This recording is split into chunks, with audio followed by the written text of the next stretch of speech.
Governor Pakhtunkhwa Shah Farman, ambassador نان رانگ Pervez Khattak, ministers, خواتین و حضرات، آج پختونخوا کے لیے تو خاص طور پہ لیکن پاکستان کے لیے ایک بڑا خوشائن دن ہے، اور میں اس کی وجہ آپ کو یہ بتاتا ہوں کہ اس کے دو پہلو ہیں۔ ایک تو یہ special economic zone industrial park بن رہی ہے، اور فیوچر پاکستان کا انڈسٹریلائزیشن میں ہے۔ یعنی اگر ایک قوم کی دولت میں اضافہ ہونا ہے، ویلتھ کریشن ہونی ہے، تو وہ انڈسٹریلائزیشن کے بغیر نہیں ہو سکتی۔ اور دوسری اس کی خوشی کی بات یہ ہے کہ ہماری یہ جو رشیا کا اکنامک زون ہے، اس کی کولیبریشن یہ سی پیک کے اندر آتا ہے، یعنی جو چائنا پاکستان اکنامک کوریڈور کا حصہ ہے۔ یہ بھی بڑی خوشائن چیز پاکستان کے لیے اس لیے ہے کہ آج اگر دنیا میں جو سب سے تیزی سے ملک ترقی کر رہا ہے وہ چائنا ہے، اور اس کی جو ترقی ہے اس سے ہم سب سے زیادہ سیکھ سکتے ہیں۔ جو مغرب کے ملکوں کی انڈسٹریلائزیشن ہے وہ پرانی ہے، اور وہ اس سے ہم ریلیٹ نہیں کر سکتے، یعنی اس کی جو انڈسٹریلائزیشن ہے اس سے پاکستان اتنا نہیں سیکھ سکتا۔ لیکن چائنا کی سب سے ریسنٹ، سب سے یعنی جو انڈسٹریلائزیشن ہے وہ پچھلے 30-40 سال میں چائنا انڈسٹریلائز ہوا ہے، اور جس تیزی سے ہوا ہے اس سے ہم بہت کچھ سیکھ سکتے ہیں۔ میں رشیا کے اکنامک زون کے لیے ایک چیف منسٹر صاحب آپ کو پہلے ایک وارننگ دے دوں۔ یہ جو مجھے آپ دکھا رہے تھے کہ اس میں بڑا انٹرسٹ ہے لوگوں کی، اس کو کالونائز کرنے کا، زمینیں خریدنے کا، یہ ان کی زمینوں کو بالکل بیچیں نہ۔ یہ تو بڑا اچھا ہو گیا کہ ہمارا سینچری سٹیل آ چکا ہے، چائنیز کی فرم، وہ تو آ گئی، لیکن ان کو لیز پہ رکھیں، اور لیز پہ کم پیسے پہ لیز کریں، کیونکہ جو بیچیں گے خطرہ یہ ہے کہ جب آپ ان کو زمینیں بیچیں گے یہ پھر ریل اسٹیٹ بن جاتی ہے۔ ہماری جو کئی انڈسٹریل زونز ہیں وہ ریل اسٹیٹ اسپیکولیشن میں چلی جاتی ہیں، قیمتیں اتنی بڑھ جاتی ہیں وہاں کہ وہ جو انڈسٹری ہے وہ وہاں آتی نہیں ہے، کیونکہ انڈسٹری اگر پہلے اتنی مہنگی زمین خریدے گی، پھر اس کے اوپر انڈسٹری لگائے گی، تو اس کے پاس نفع تو نہیں بچنے لگا زیادہ۔ اس لیے وہ انڈسٹریلائزیشن کے سامنے بہت بڑی رکاوٹ ہے کہ یہ جب اسپیکولیشن میں زمینیں بکنی شروع ہو جاتی ہیں، لہٰذا ان کو لیز پہ دیں، کیونکہ میں یہ چاہتا ہوں کہ صحیح معنی میں جو لوگ انڈسٹری لگانا چاہتے ہیں وہ یہاں آئیں، بجائے اس کے کہ لوگ جو پراپرٹی کا وہ جو سارا پاکستان میں اسپیکولیشن میں کام شروع ہو جاتا ہے، یعنی پراپرٹی کی قیمتیں بڑھتی جاتی ہیں صرف اسپیکولیشن پہ۔ دوسری چیز جو پاکستان کو سب سے زیادہ ضرورت ہے، ایکسپورٹ کے لیے انڈسٹری لگیں۔ ہمارا مسئلہ کیا رہا ہے آج تک؟ جب سے پچھلے 50 سال سے، اس سے پہلے پاکستان بڑی تیزی سے انڈسٹریلائز ہو رہا تھا۔ ہمارا مسئلہ یہ رہا کہ ہم نے ایکسپورٹس کے اوپر توجہ نہیں دی۔ اب جب تک آپ دوسری دنیا کو چیزیں زیادہ بیچیں گی نہیں، آپ کی دولت کیسے بڑھے گی؟ تو اگر آپ کی ایکسپورٹس نہیں بڑھتی تو ملک کی دولت تو نہیں بڑھنے لگی، اور صرف ہم اگر اپنی اناج بیچیں، گندم بیچیں، چینی بیچیں یا چاول بیچیں، اس سے تو پاکستان امیر نہیں ہونے لگا، ہماری جو اوسط آمدنی ہے اس سے تو اوپر نہیں جائے گی۔ تو چائنا سے جو ہم سیکھ سکتے ہیں، انہوں نے جو انڈسٹریلائز کیا، انہوں نے جو انڈسٹریلائزیشن تھی، انہوں نے خاص توجہ اپنی ایکسپورٹس پہ دی۔ ان کی جو اسپیشل زونز بنی انڈسٹری کی، وہ اس میں صرف شروع میں ایکسپورٹ کے لیے انہوں نے دنیا سے انڈسٹریز کو کہا کہ آ کے یہاں سے ایکسپورٹ کرو، اور ادھر سے ان کی ڈیولپمنٹ شروع ہوئی۔ ہم نے کبھی بھی ایکسپورٹس کے اوپر توجہ نہیں دی۔ تو یہ جو رشیا کی جو انڈسٹریل اسٹیٹ جو اسپیشل اکنامک زون بن رہی ہے، اور وہ بھی سی پیک کے نیچے، یہ ہمارے لیے ایک بہت بڑی اپرچونٹی ہے کہ جو آپ کی یہاں اتھارٹی بنے گی اس کے لیے بڑا ضروری ہے کہ پریفرنس دیں، اگر زیادہ لوگ آنا چاہیں ایکسپورٹ کی انڈسٹری کو پریفرنس دیں. اور دوسری چیز کہ ون ونڈو آپریشن، کیونکہ آپ نے اب اتھارٹی بنائی ہے، اس کا مقصد ہی یہ ہے کہ جب ایک انویسٹر آتا ہے اس کے لیے آسانیاں پیدا کریں. جتنا انویسٹر کے لیے آسانیاں پیدا کریں گے اتنے زیادہ انویسٹر آئیں گے. ہمارے اب تک بدقسمتی سے ہم انویسٹر فرینڈلی کنٹری نہیں رہے. ہم انویسٹرز کے لیے آسانیاں نہیں ہم نے پیدا کی. سمپل یہ لاجک یہ ہے کہ ایک انسان، میں اگر اب میرے پاس پیسہ ہے اور میں کچھ کاروبار شروع کرنا چاہتا ہوں تو میں کاروبار تو تب شروع کروں گا اور اس میں سے مجھے نفع ملے گا. میں خیرات کے لیے تو کاروبار نہیں لگاتا. تو انویسٹر ادھر آتا ہے جدھر اس کو پروفٹس ملیں. تو پروفٹس ملنے کے لیے گورنمنٹ کا کام ہے ان کے لیے آسانیاں پیدا کریں، اور یہ جو اسپیشل اکنامک زونز ہیں ان کے اندر انسینٹیوائز کریں. اس وقت چائنا کے اندر بہت ان کی انڈسٹری ہے، کیونکہ ان کی جو لیبر کی قیمتیں ہیں جو وہ اتنی اونچی بڑھتی جا رہی ہیں کہ ان کی بہت سی انڈسٹری ہیں جو اب دوسرے ملکوں میں جا رہی ہیں جدھر مزدوروں کی کم قیمت ہے، یعنی لیبر کی تنخواہیں کم ہیں. بنگلہ دیش جا رہی ہیں، ویتنام جا رہی ہیں. تو ہم پوری اب کوشش کر رہے ہیں، میری گورنمنٹ پوری کوشش کر رہی ہے کہ ہم ان کو وہی انسینٹیوز دیں تاکہ وہ بجائے ادھر جانے کے پاکستان آئیں. کیونکہ ہمارے اس وقت پاکستان ایک اٹریکٹیو جگہ بن سکتی ہے. صرف ہمارا مسئلہ یہ ہے کہ وہ جب انویسٹر آتا ہے تو ہم اس کے لیے اس طرح کی آسانیاں نہیں پیدا کرتے، اس کی رکاوٹیں نہیں دور کرتے.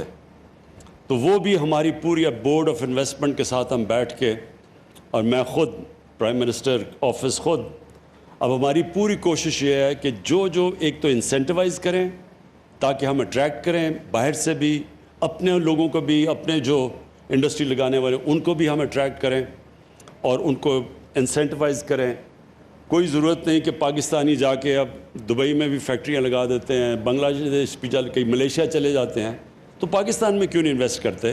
اور اس کی بہت بڑی وجہ یہ ہے کہ ہماری ذہنیت ابھی تک یہ نہیں رہی کہ ہم انویسٹر کو اٹریکٹ کریں، اور اس کو اتنے ہم چکر دیتے ہیں، وہ کبھی اس آفس میں، کبھی فلانے آفس میں، کبھی کوئی رکاوٹ آ جاتی ہے اور وہ پھر اینڈ میں چھوڑ کے چلے جاتے ہیں. تو میری پوری کوشش یہ ہے کہ میری گورنمنٹ کی اب سوچ ایسی ہو کہ سب سے زیادہ بڑا وی آئی پی وہ ہے اس ملک میں جو نوکریاں پیدا کرتا ہے، جو ملک کی ایکسپورٹس بڑھاتا ہے، جو انڈسٹری سیٹ اپ کرتا ہے. اس کے لیے ہم اس کے لیے آسانیاں پیدا کریں. اور آپ دیکھیں گے کہ جتنا اللہ نے ہمارے ملک میں نعمتیں بخشی ہیں، جو پوٹینشیل ہے، یہ لوگوں کو اندازہ نہیں ہے اب اس وقت. اب یہ دیکھیں کہ ہمارے جو حالات تھے آج سے 2.5 سال پہلے، پاکستان بینکرپٹ تھا. ہمارے پاس فارن ایکسچینج ریزروز میں اتنا پیسہ نہیں تھا کہ جو ہم نے قرضوں کی قسطیں دینی تھیں، جو ہم نے باہر کی لائبلٹیز تھیں، پیمنٹس کے لیے ہمارے پاس پیسہ نہیں تھا. اور بڑی مشکلوں سے ہم نے وہ وقت گزارا. ہمارے دوست ملک، جس میں سب سے پہلے چائنا، پھر سعودی عربیہ، پھر UAE، یہ اگر ہمیں اس وقت فنڈ نہ کرتے تو پاکستان تو بینکرپٹ ہو گیا تھا. ہم ڈیفالٹ کر گئے تھے اپنے جو لائبلٹیز تھی. اور ڈیفالٹ کا مطلب یہ، تاکہ لوگوں کو سمجھ آ جائے، ڈیفالٹ کا مطلب یہ ہوتا ہے کہ آپ کا جو کرنسی ہے وہ گر جاتی ہے، کیونکہ اب باہر سے انفلوز بند ہو جاتی ہیں، ڈالرز آنے کم ہو جاتے ہیں. اور جب روپیہ گرتا ہے تو جس طرح ہم نے دیکھا ساری چیزیں مہنگی ہو جاتی ہیں ملک میں. ساری امپورٹس، جو بھی بجلی، تیل، پٹرول، دالیں، گھی، یہ سب مہنگا ہو جاتا ہے. تو ملک میں غربت پیدا ہو جاتی ہے. تو اللہ کا بڑا کرم ہے کہ وہ بڑے مشکل وقت سے ہم نکلے. اس کے بعد ہم نے اپنی اکانومی کو سٹیبلائز کیا اور لوگوں کو بڑی دشواریوں کا سامنا کرنا پڑا. عوام کے لیے، گورنمنٹ کے لیے وہ آسان ٹائم نہیں تھا. میں سمجھتا ہوں کہ میری زندگی کا وہ سب سے مشکل ٹائم تھا، وہ جو ہم نے 1.5 سال گزارے. پھر جیسے ہی اس سے نکل رہے تھے کرونا آ گیا. اور کرونا کا آپ دنیا میں دیکھیں کہ جدھر کرونا نے دنیا میں تباہی مچائی ہے، ہمیں تو ہاتھ اٹھا کے اللہ سے شکر ادا کرنا چاہیے کہ ہمارے ملک کو جس طرح ہم نکلیں کرونا سے، شاید ہی دنیا میں 3-4 ملک ہیں کہ جو پہلے ہی مشکل حالات میں تھے، اس کے باوجود کرونا سے جس طرح وہ نکلیں. اللہ نے کرم کیا. ہماری پالیسیز تھیں NCOC کو، میں خاص طور پہ وہ ہمارا تھنک ٹینک بیٹھا ہوا تھا، ہر روز جائزہ لیتا تھا، لیکن ہم نے سب سے بڑا فیصلہ یہ کیا کہ ہم نے بڑی جلدی فیصلہ کیا کہ ہم نے لاک ڈاؤن نہیں لگانا، کیونکہ لاک ڈاؤن سے غربت پیدا ہوتی ہے، غریب کچلا جاتا ہے، امیر ملکوں میں بھی غریب لاک ڈاؤن سے کچلے گئے ہیں، تو ہمارا ملک تو پہلی مشکل حالات میں تھا۔ اگر ہم جو ایک وقت پہ بہت بڑا پریشر ڈال رہے تھے کہ جی لاک ڈاؤن لگا دو، کہ ایف آئی آر کاٹو کہ عمران خان کی وجہ سے لوگ مر رہے ہیں، وہ اگر پریشر میں آ کے لاک ڈاؤن لگا دیتا تو ہمارا وہ حال ہونا تھا جو آج ہندوستان کا حال ہے، کہ نہ کرونا سے بچنا تھا، کیونکہ غریب لوگوں کو، آپ بھوکے لوگوں کو تو آپ لاک ڈاؤن نہیں کر سکتے۔ آپ آدمی کو کہیں گے جی ہم آپ کو اس لیے بند کیا ہوا ہے کیونکہ بیماری نہ لگ جائے، لیکن وہ بھوک سے مر رہا ہے، وہ کتنی دیر اندر کمرے میں اپنے 4-5 بچوں سے اور فیملی سے بند رہے گا؟ وہ ہو ہی نہیں سکتا۔ ہندوستان میں انہوں نے کوشش کی، وہ نہیں ہوئی، تو کیسز بھی بڑھتے گئے، غربت بھی بڑھتی گئی۔ تو ہم نے جب فیصلہ کیا، اپنے لوگوں کو غربت سے بھی بچایا، اکانومی ہم نے بڑی جلدی کھول دی، کنسٹرکشن بڑی جلدی کھول دی، ہم نے اپنے ایگریکلچر کو بالکل روکا نہیں، اور ساتھ ساتھ ہم نے وہ جو سلیکٹیو جس کو کہتے ہیں سمارٹ لاک ڈاؤن، اس سے اپنے لوگوں کو بھی بچا لیا۔ اور آج اللہ کا کرم ہے کہ ہمارے سارے مخالف خود حیران پھر رہے ہیں کہ یہ ہوا کیا ہے کہ ایک دم تقریباً 4% گروتھ ریٹ پاکستان کی جو ابھی نظر آئی ہے، وہ سب کو، کیونکہ انہوں نے پہلے تو اتنی تنقید کی تھی کہ ملک تباہ ہو گیا، تو وہ سارے حیران بیٹھے ہیں، وہ کہتے ہیں جی جھوٹ بول رہے ہیں، یہ 4% گروتھ ریٹ ہی نہیں ہے۔ تو میں ان کو یہ کہتا ہوں کہ میں وہ کیپٹن تھا جو نیوٹرل امپائر لے کے آیا تھا، ہم دھاندلی سے جیتنے والے نہیں ہیں، ہم نیوٹرل امپائر سے جیتنے والے ہیں انشاءاللہ۔ یہ ایک بڑی خوشائن چیز ہے، ملک اب اس راستے پہ نکل گیا ہے کہ آپ دیکھیں گے کہ ہماری انڈسٹری بھی بڑی تیزی، لارج سکیل مینوفیکچرنگ تیزی سے گرو کر رہی ہے۔ یہ سب سے بڑی انڈیکیٹر ہوتا ہے کہ ملک اب آگے، ملک کی دولت بڑھ رہی ہے۔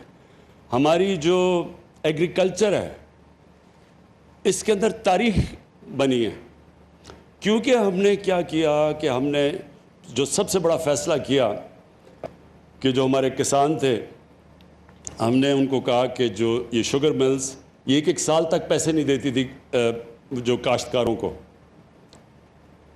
اور پھر یہ جو ان کو پرائس بھی ہوتا تھا، اگر 180 روپیہ پرائس فکس کیا گیا گنے کا، تو وہ 180 بھی نہیں دیتی تھی، وہ ایک ورڈ یوز کرتے ہیں کٹوتی ہوتی تھی بیچ میں سے، وہ 120 پہ ان کو کیش پہ فارغ کر دیتے تھے۔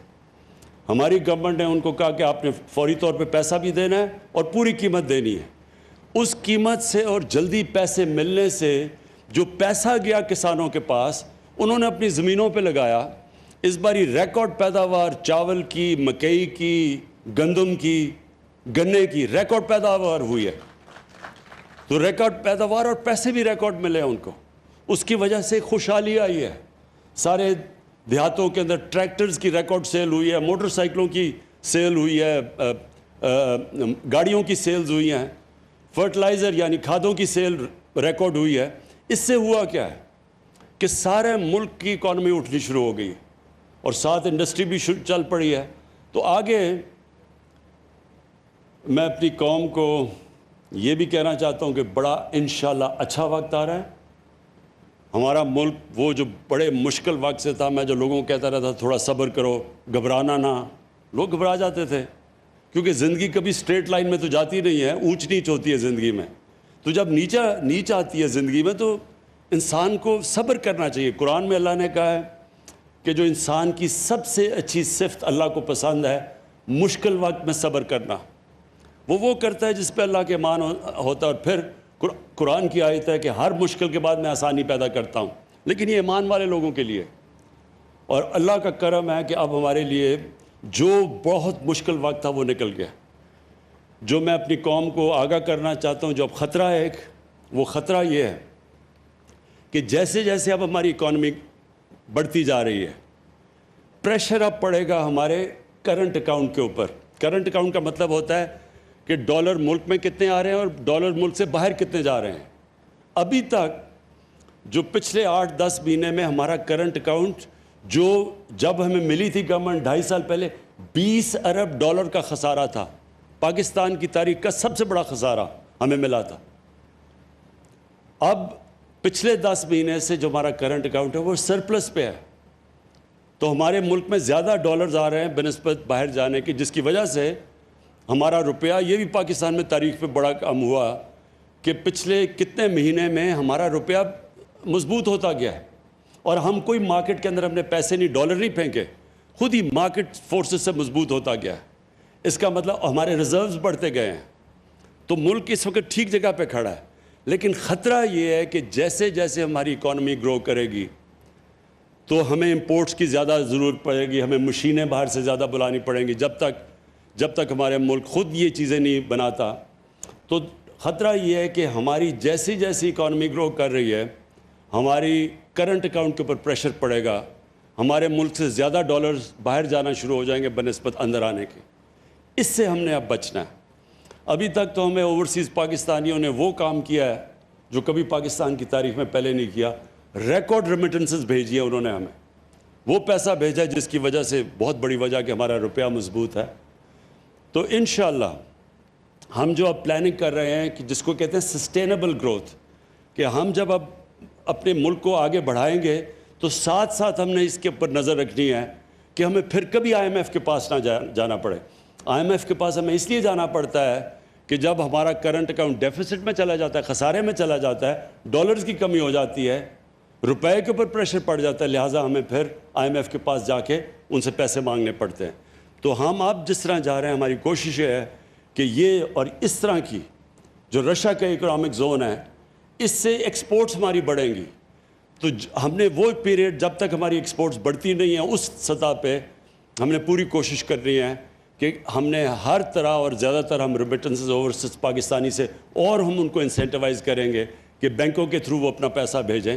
اس سے یہ ہوگا کہ جب تک ہماری ایکسپورٹس، جس طرح یہ رشیا کا اور بھی ہم نے اکنامک زونز جو سی پیک کے بیچ میں بنائے ہوئے ہیں، اب جو اگلا فیز سی پیک کا ہے وہ یہ انڈسٹریل زونز کا ہے۔ پہلے تو کنیکٹیوٹی تھی اور پاور سیکٹر میں انویسٹمنٹ تھی، اب انویسٹمنٹ آ گئی ہے یہ اس کے اندر جو انڈسٹریل زونز ہیں، اور انڈسٹریل زون سے انشاءاللہ ایکسپورٹ شروع ہوگی، اور ایکسپورٹ سے پھر ہم بچ جائیں گے کہ جو ہر تھوڑی دیر کے بعد جب ہم اوپر جانے لگتے ہیں ہمارا کرنٹ اکاؤنٹ خسارے میں چلا جاتا ہے، پھر بریک لگ جاتی ہے، پھر ہمیں پیسے مانگنے پڑتے ہیں۔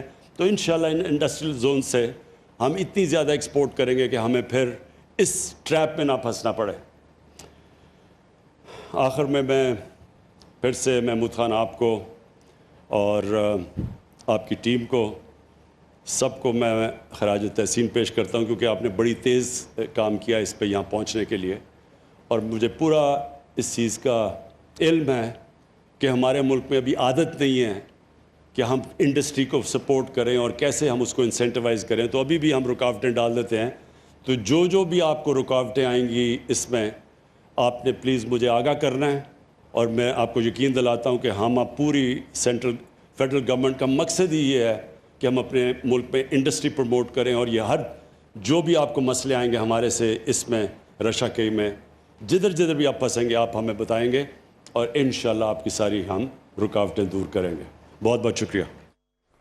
نوشہرہ میں رشکائی صنعتی زون میں وزیر اعظم شریک تھے اس تقریب میں، اور اس تقریب سے خطاب کرتے ہوئے انہوں نے کہا کہ پاکستان اور خیبر پختونخوا کے لیے آج خوش آئند دن ہے۔ یہ منصوبہ پاک چین اقتصادی راہداری کا اہم حصہ ہے۔ چین کی اقتصادی ترقی سے پاکستان بہت کچھ سیکھتا ہے۔ انہوں نے مزید کہا کہ پاکستان کا مستقبل انڈسٹریلائزیشن میں ہے۔